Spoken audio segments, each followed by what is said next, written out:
Welcome to Fresh Start. Are you ready for health? We're talking about fine-tuning. We want to focus particularly on the importance of timing. As you eat and your stomach stretches and fills, it takes about 20 minutes to send the signal to your brain that you are full. We can override that signal when we eat fast without thinking, overfilling our stomachs and feeling miserable afterwards. Most of us have been there. This is especially common in people who eat while they're watching television or eating quickly during a short break at work. If that's the case, we want to encourage you to slow down your eating. Think about what you're eating.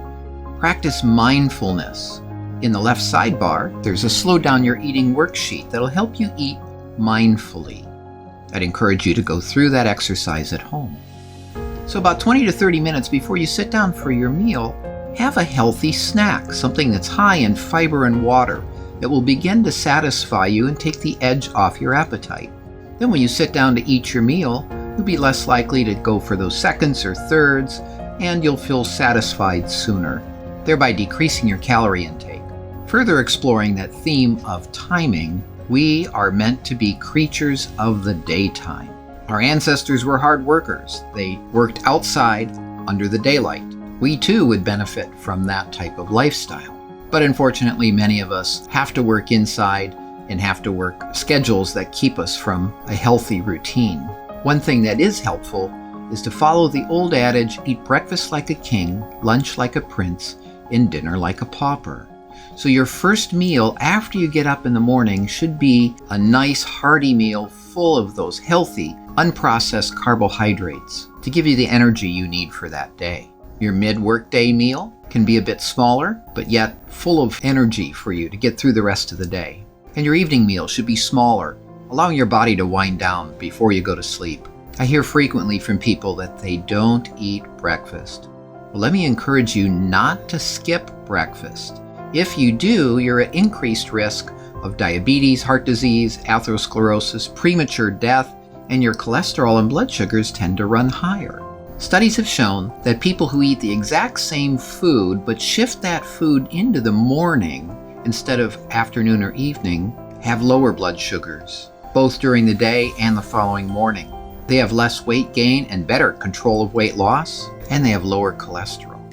We also want to encourage you to keep a consistent schedule. You'll have better blood sugar levels and better weight control. The concept of fasting is scary to lots of people, but there are multiple types of fasting. It can be simple as just restricting your calories. There's a concept called time-restricted eating, which we'll talk about in more detail. You can also fast 1 or 2 days a week, alternate day fasting, and there's something called a 5-day fast mimicking diet, which we'll touch on briefly. More serious fasting, like prolonged water-only fasting or multiple day fasting, should be done only under medical supervision. Fasting can help with control of weight, blood sugar, blood pressure, and cholesterol, as well as improve brain and nerve health.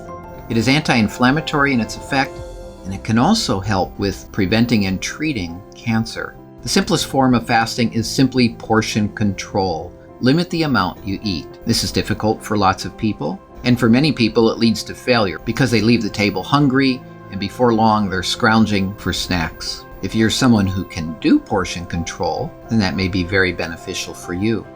Ideally, if you're eating those plant-based whole foods, which are high in fiber and water, you'll be filling up, be satisfied, but not getting that high load of calories. There are ways you can engineer portion control into your life. Put a small amount of food on your plate, put away the rest of the food for the future, and you're less likely to go back into the fridge to get a second helping.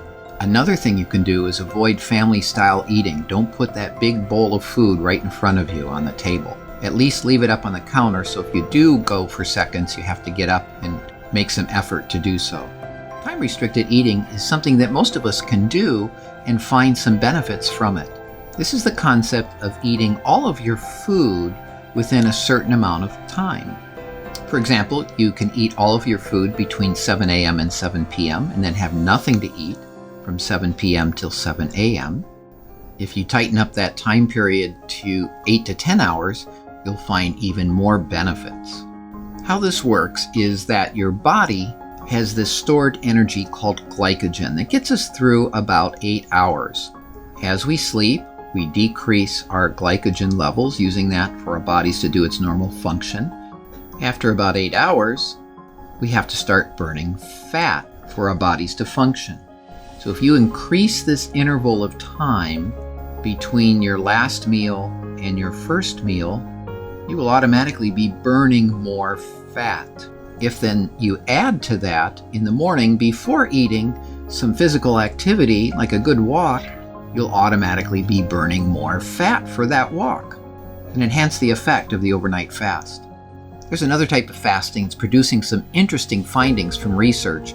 It's called a fast mimicking diet, where people will eat a low-calorie, low-carb, plant-based diet for 5 days, followed by refeeding with a plant-based diet. You can read about this in Walter Longo's book, The Longevity Diet. He has some very interesting research summarized in his book suggesting the benefits of fast mimicking diet for cancer treatment, weight loss, diabetes, heart disease, and autoimmune disease. There's another book you might want to take a look at called Slim by Design. In the left sidebar, click on Slim by Design and you'll see a summary of some of the ideas from the book that will help you engineer into your life some healthier choices. These include things like getting out of sight those unhealthy snacks. Instead, put a fruit bowl on your counter. When you open the fridge, what's the first thing you see? Shouldn't be cheese or those unhealthy snacks. Should be some cut up fruit and veggies ready to go. Are you ready for health?